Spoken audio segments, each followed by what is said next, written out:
Quazi here. Before you can do something, you must first be something. Goethe wrote that. And the man wasn't some self-help guru selling a weekend seminar. He was one of the sharpest minds Europe ever produced, a poet and a statesman who spent his entire life studying how things actually come into being. He took everything he knew and boiled it down to that one line. Being comes first, the doing is downstream of it. Almost everyone alive has this backwards. They believe you do the right things for long enough and eventually you turn into someone new.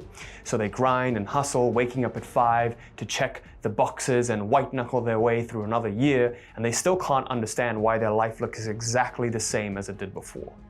Now, Jim Carrey understood the real order of things.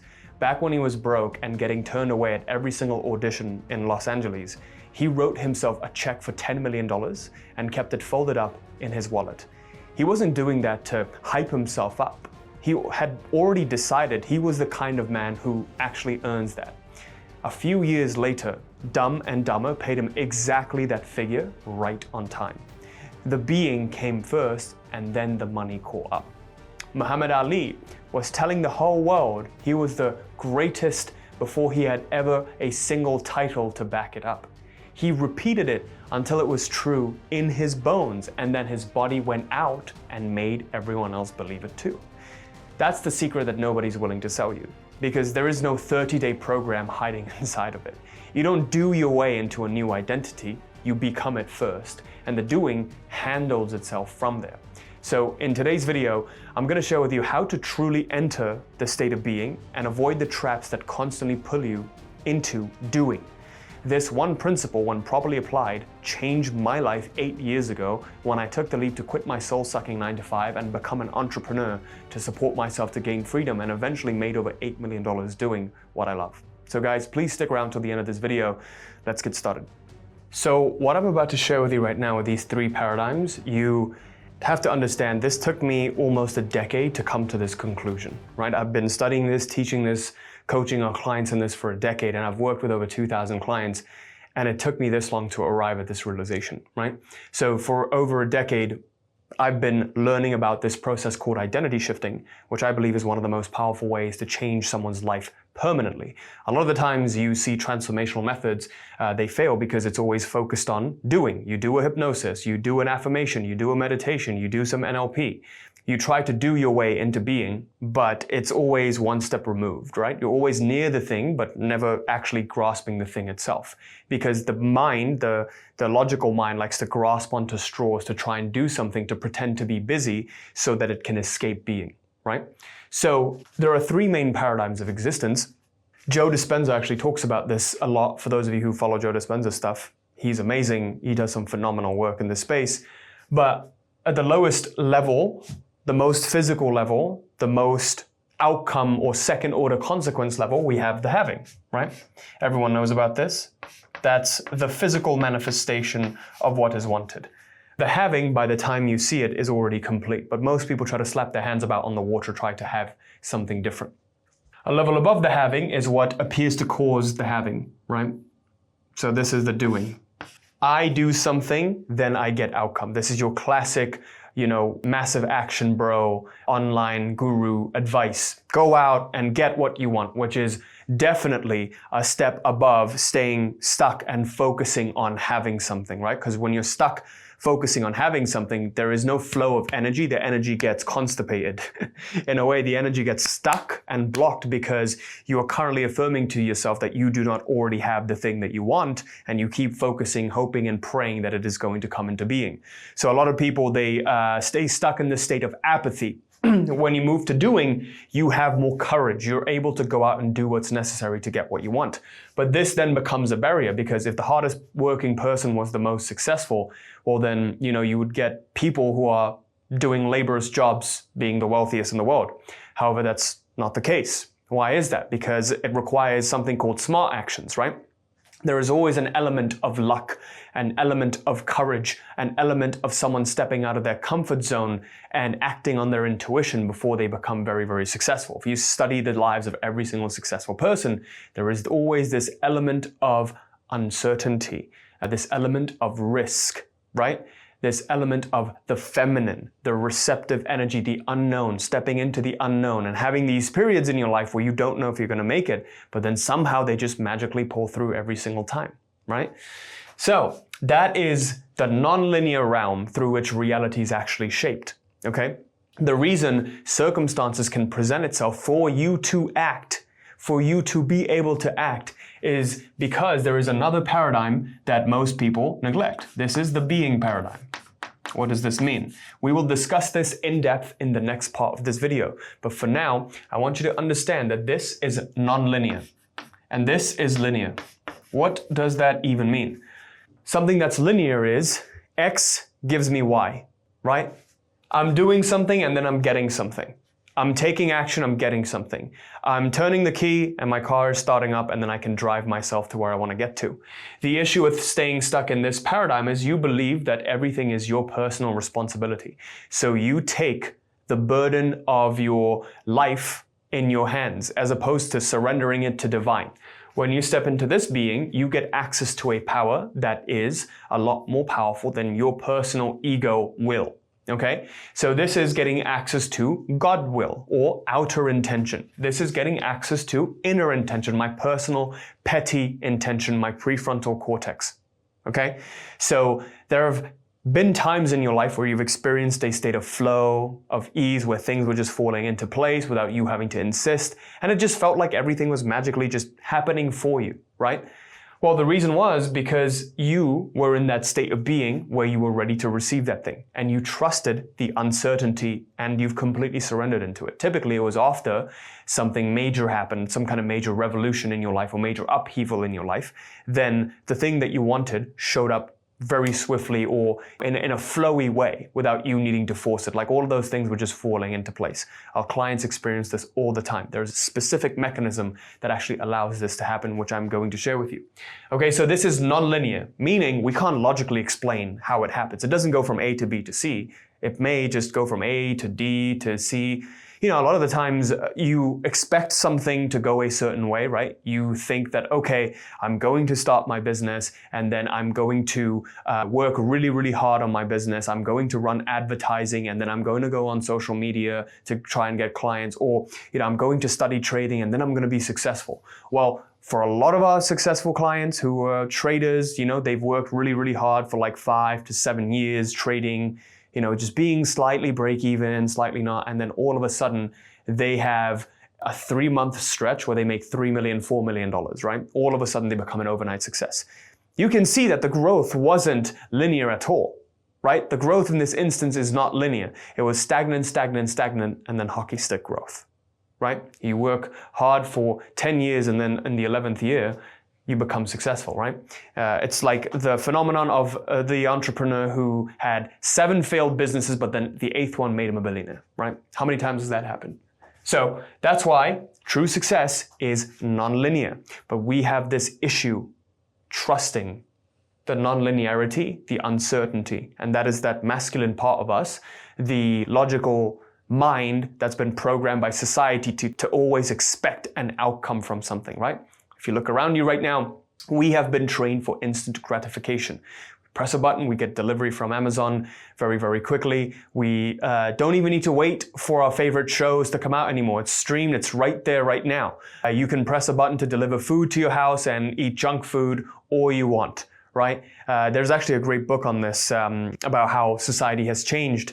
It's called Amusing Ourselves to Death, and how it's going to change the structure of society, because there is such an abundance of everything right now. We have access to amenities that the greatest monarch did not have access to a couple hundred years ago, even 100 years ago, right? So society is growing non-linearly, exponentially, right? So because of that, we're getting wired more and more for instant gratification. We have social media that we just keep scrolling through, reels, etc., and it's ruining our reward system, right?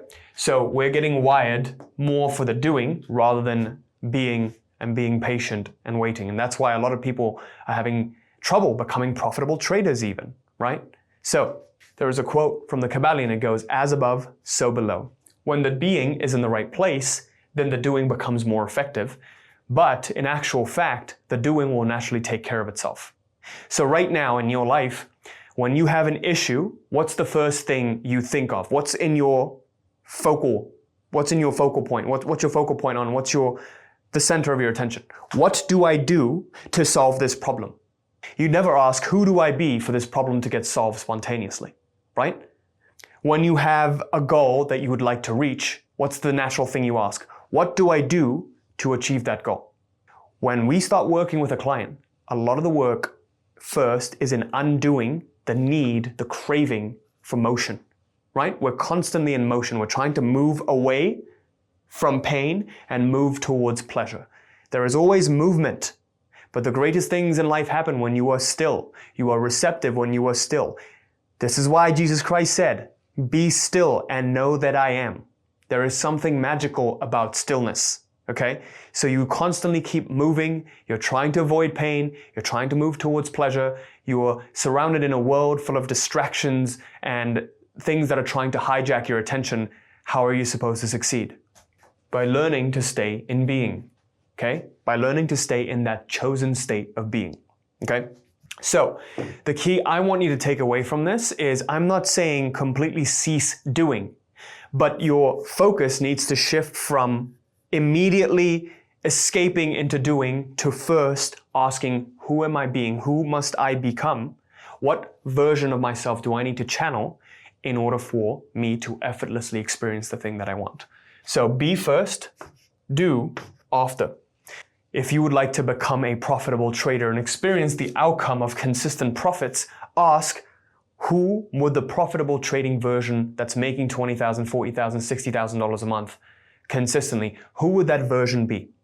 Okay, who would I be if I had that? And one of our clients made a 100K profit month just by embodying the ideal self, right? By shifting into being first, and then the doing follows, okay?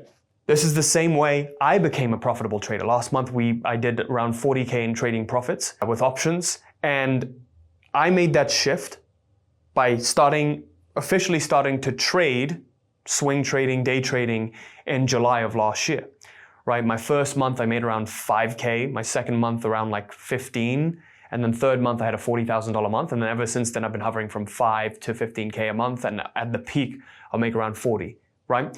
Why is that possible for someone who has never traded before? Well, I didn't seek trading. It found me. I attracted it, right? Meaning I stepped into the right state of being where I asked like, hey, I no longer want to be dependent on my business for income. I would like to use this business to actually serve people and serve clients and get them amazing results. But I can do that if I'm passively earning income from something else that takes care of my lifestyle expenses. And as long as that happens, I'm good. You know, I can really use this as a craft, as something that I choose to do rather than I need to do, you know? As soon as I made that intention, I literally attracted my barber telling me like, hey, I'm trading options, like this is the options method that I learned. And that piqued my interest, right? There's a reason that piqued my interest, because I was receptive to it at that point. I was in that state of being, that nonlinear realm of uncertainty, of not knowing which direction I should take. And then I pivoted there, and then I became profitable. So you will notice a lot of the greatest things that have happened in your life, you have attracted rather than forced or pursued or chased. The more you chase something, the further it runs away from you. So staying in the state of being is actually attraction. This is how you use the law of attraction. This is attract. And doing is pursue, right?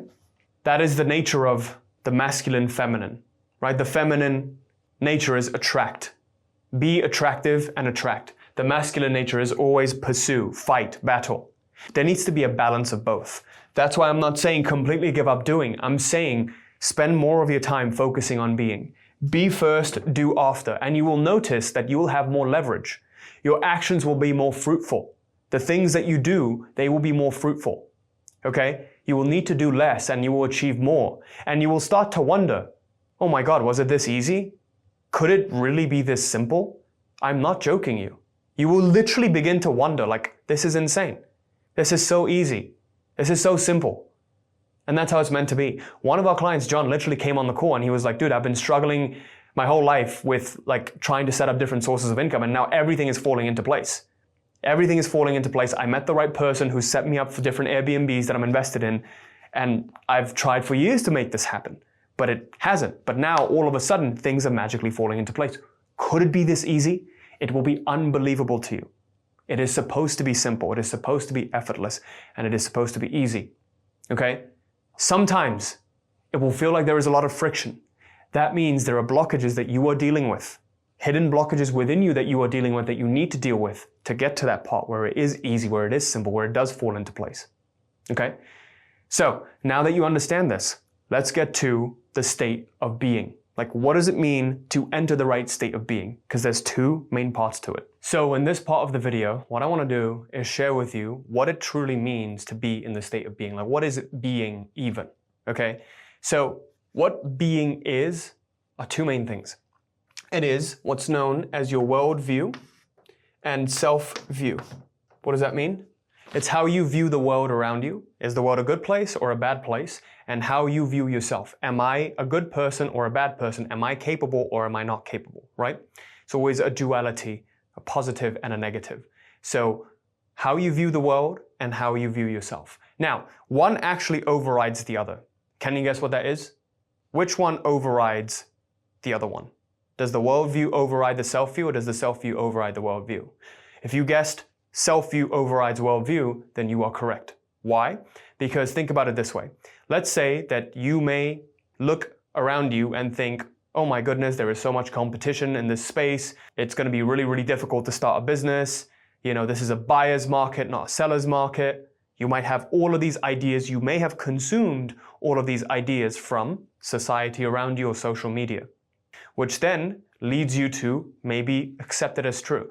But you have a very strong sense of self-image. Okay, your self-image is very strong, where you believe it doesn't matter what's happening outside. If anyone can figure it out, it is me, right? I can figure it out. I've done it before, and I'm truly passionate about this, and it is worth committing my life to, and I can do it. I believe in myself and my qualities. And so when you believe that to be true, then it doesn't matter what your worldview is, because you believe in your capabilities and your ability to figure it out. You will take the leap, you will take the plunge, and you will inevitably figure it out. So do you see how your self-view eventually overrides your worldview? But if you could get your worldview and self-view all in one line, then that's the most important, that's the most effective way to go about it. The issue is you may consciously have a self-view and a worldview, and there is a subconscious one or an unconscious program that's running in the background of how you actually view the world and how you actually view yourself. Those become exposed when you're on the journey itself, right? And you notice obstacles, you notice resistances and feelings that are building within you, emotions that are building within you, they start to come up to the surface, things you've never noticed before. So I want to share with you one of our clients who had a big epiphany around this, of being overdoing. Check this out, I'll pull it up over here. One of our clients, Matthew, posted this. He's a trader, and he posted being overdoing. He took a full week off from trading in the middle of May, longest real break he's ever taken in 5 years, okay? And what he felt was peace, detachment, lower importance, and gratitude for his amazing life that exists without trading. So for those of you who are trying to build a business or trying to increase your income, or you have these hopes and dreams with trading, what's inevitably happened is you've placed that on a pedestal. Okay, you've placed that on a pedestal and it's controlled your life, and you've been thinking about it ever since. You've never been able to unattach from it. What I've seen with working with 6-figure, 5-figure, even 7, 8-figure traders that I've worked with is the ones who are the most successful, they know how to fully switch off, right? They don't put it on a pedestal. They set their alerts and they walk away and they treat it like a hobby. It's not life or death for them. They can take a break. They don't need to trade every day. And they also happen to take 2 to 3 A+ setups every single week, right? No more than that. So trading is no longer survival, it's optional expression. I love it when our clients actually listen because they get results. He sat down with a 17-year Wall Street veteran who's traded independently for 9 years and learned about his structured swing system, stepped deeper into building something tangible outside of the screen. He's felt like nothing is forced and everything is aligned. And when you lower importance, he said, when you lower importance, your clarity increases, which is very, very true. Now, you may look at this and be like, oh, he's not making $100,000 in a month right now, so what's the point of looking at this? It's not always about material results. I'm showing you what happens before material results come, because I'm confident this client is going to crush it because of this epiphany he's had, right? That's it. That's all you need. This is how you become. This is what it looks like before you become profitable. you get to a point where you unattach from the thing that you've valued, you've worshipped your whole life, and you don't let it control your life. Okay, so there are two biggest obstacles to you stepping into that right state of being and actually accepting it to be true in the unconscious or your subconscious. Okay, the first biggest obstacle is, this is something external, these are pendulums. This concept was put forward by a Russian quantum physicist known by Vadim Zeland in the book Reality Transurfing. I quote that book all the time. It's one of the most powerful books I've read. Completely changed my life. It's based on quantum physics. In that book, he talked about this concept called pendulums. What is a pendulum? A pendulum forms when a collective like-minded energy takes hold in a group of people, in a sports team, religious groups, people who are supporting a common idea. And a lot of the times you'll notice riots happening, and then people will engage in these riots and do something destructive. But then you confront them, they're like, I don't know why I did that. I got lost in the moment, right? So these pendulums, they are able to hijack your consciousness because you value something so much. So what causes you to get hooked by pendulums is the second biggest obstacle, which is importance. What does that mean? If something is very, very important to you, you will start to notice that things that maybe anger you or trigger you all of a sudden start to show up on your feed. Why? Because the pendulums know. The pendulums know your behavior. And like a moth to a flame, it seeks it out. It seeks out something that's important to you. So if I have a chart here of importances of 3 different areas of your life, let's say this bar chart is your health, and this shaded bar chart, there's a reason why I shaded it, is your wealth. And this is, let's say, your relationships. You can see that health and relationships have equal footing, but then wealth becomes too important. Maybe trading is too important to you. You value it too much. You really want to prove something. You really want to provide for your family. You really want to become successful with it. So it becomes super, super, super, super, super important. Now, what happens when something becomes super, super, super, super, super important? Can you guess what happens? Pendulums come in and try to play you around.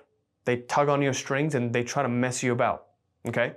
So when something is too important and you put it on a pedestal, it has no choice but to look down upon you.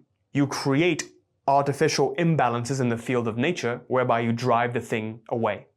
Putting something on a pedestal means I really want it, means my state of being right now is I'm not good enough to have it. When you actually claim something, all of the things that you have in your life right now, in a way it feels like you've taken it for granted, but you've accepted that you are actually worthy and deserving of it. So you don't try to chase after these things because you already have it. It's already in the bag. So the thing that you want in your life, if you can assume that it's already in the bag and you don't elevate it in importance, guess what's going to happen? It is going to become yours, right? So when trading starts to feel like another thing that you do, like taking out the trash or doing the getting groceries or making yourself a sandwich, when it becomes normalized like that and it's not so important, right? The profits and the losses don't feel so emotionally turbulent to you. That's when you become a profitable trader. When your business doesn't become so emotionally titillating to you, whereby something happens, it makes you feel emotionally low or high. It's just another thing. It's just another day at work, right? You just put one foot in front of the other. One day you lift your head up and all of the goals and dreams that you've had, they've become realized without you needing to insist on it. That is how you step into pure being. Okay, when you step into pure being, you've already assumed that that reality that you want to experience, it has already happened. You don't need to pursue it. You don't need to chase after it. Internally, as above, so below. As within, so without. Because internally, unconsciously, you've accepted the worldview and self-view that's necessary to be true. It inevitably shows up in your external reality. I am living proof of this. My clients are living proof of this. So if you apply this, you will get results. It's just a matter of time. You just need to be able to patiently wait and not change your mind and not flip-flop. That's it. So, when you get triggered, how do you respond? Key number 1, how do you respond? Do you respond immediately jumping into action and trying to solve the problem? Or can you switch that response to watching and feeling what's happening within the body and surrendering that feeling? Because if you can do that and the feeling gets surrendered, you lower the importance, guess what? You don't even need to find the solution. The solution will show itself to you. All you need to do is lower importance by changing your response to the things that are happening. So many times things have happened that have triggered me. I use that as a trigger to wake up and center my attention. Instead of giving it my attention and instead of trying to solve it immediately, I center my attention and I watch it, right? Number 2, don't run away. Don't run away Run through it. When you feel something that you don't want to feel, something is unwanted, unpleasant, your natural reaction is to find a distraction from that thing. So if you probably notice, like maybe you have this tendency to eat junk food. I struggle with this a long time. When I feel anxious, I'll eat a lot of dessert and sweet stuff to find comfort, and then I'll watch television to find comfort. I'm trying to escape the feeling in consuming an unreasonable amount of calories and watching television, right? I'm trying to escape my problems instead of dealing with the feeling that's coming up. So many times we try to escape our issues, our feelings, by running away from them through distractions. Use that again as a trigger to run through them. Accept it. Ask for more of it. Give it a mental hug. When you can do this, you're performing a process called the surrender method, where you release the energy of the thing where it no longer bothers you. And when that cloud has been lifted, the things that it was blocking you from achieving all of a sudden will show up. Okay? So apply these. Let me know in the comments what your thoughts are. And if you've been following the channel for a while, you've probably been using these methods. I love hearing your wins, so let me know below. But I hope this was helpful. I actually made a comprehensive video on identity shifting. You can find it right here. All you need to do is click right here. I made it earlier this year, and it contains a document to allow you to reprogram yourself. Click right here, and you're going to go into the whole process of identity shifting and staying in that state of being where you become successful. Okay? So I'm rooting for you. Thank you so much for watching, and thank you for being a member of this wonderful community. Let's keep crushing it, and I'll see you in this next video right now. Thanks.